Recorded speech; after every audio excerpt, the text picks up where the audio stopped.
When it comes to the lore of Dragon Ball, things can often get a little fuzzy. Having so much non-canon intellectual property, it can often be difficult to try and keep track of what is and isn't canon. However, at numerous points in the series, we've been presented with new information that changes our perspective on things that we thought we already knew. How's it going, everybody? Vegeta saying what is good to all my Super Saiyan homies, here to bring you all sorts of Dragon Ball content. And today we're going to be discussing Goku's kind heart, and whether or not him bumping his head as a child during the events of the original series is still the reason for this, or rather, if as Vegeta implied, he inherited this nature from Bardock. If you enjoyed the video, please consider leaving a like, as it does help the channel and video to grow tremendously. So once again, today we're going to be discussing Chapter 77 and how drastically this changes the lore of Goku's kind-hearted nature, rather than his vicious Saiyan instincts.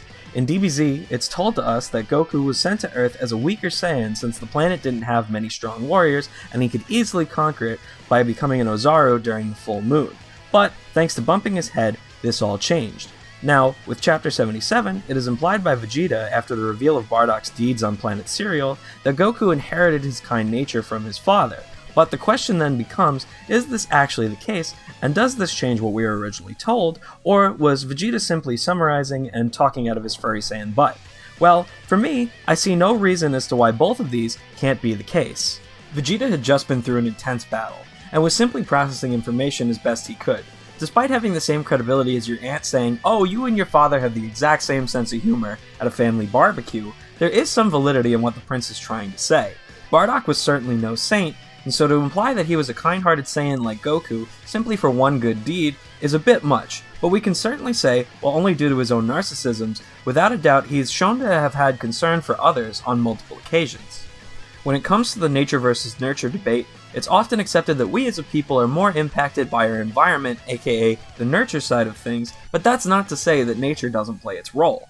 Most notably, one of the more widely accepted and respected theories is referred to as trait theory, which basically summates that there are 5 major traits which then branch out into the rest of our personality and characteristics. These 5 major traits being conscientiousness, openness, extroversion, neuroticism, and agreeableness. The one that we're going to be focusing on today is agreeableness. In this circumstance, this can be defined as the trait that influences prosocial behaviors, or in other words, the behaviors acted out due to a sense of moral concern for others' well-being.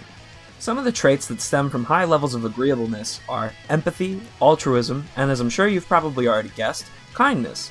Like we've already said, Bardock was no saint, but risking his life for Granolah and Muesli, as well as his entire race against Frieza, shows a level of empathy and altruism not often seen by other Saiyans. Though these acts were simply sparked by selfish intuition, Bardock's choice to save Muesli and Granolah after getting to name his own child, and experiencing a sense of connection not often experienced by most Saiyan males, we can see that given the right circumstances or triggers, Bardock could be seen as a more empathetic and agreeable Saiyan. So what does all of this mean for Goku's head bump and being raised by Grandpa Gohan?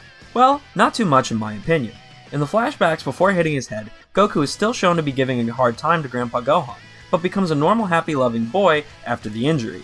Though this caused him to lose his memory, and well, let's be honest, probably did a little bit of brain damage, all this did was allow for Grandpa Gohan and the environment around him to nurture those traits within Goku, allowing him to become the kind-hearted Saiyan that we know and love. In short, Bardock's agreeable personality planted the seeds for Goku's, but bumping his head is what pushed the wheels in motion for them to then be later watered and grown by Grandpa Gohan. Often showing empathy to even his enemies, and time again risking his own life for the fate of the world, Goku's sense of empathy and kindness to others was always within him. However, the bump on his head, as well as being raised in love by Grandpa Gohan, allowed them to grow far beyond what they ever could have been had he been raised as a true Saiyan warrior. While new information can often change our perspective on things that we already knew, it doesn't mean that it changes things or discredits prior knowledge completely. Anyways, I hope you guys enjoyed the video, and thank you all for watching. Have a great rest of your day. Peace out. See you next time.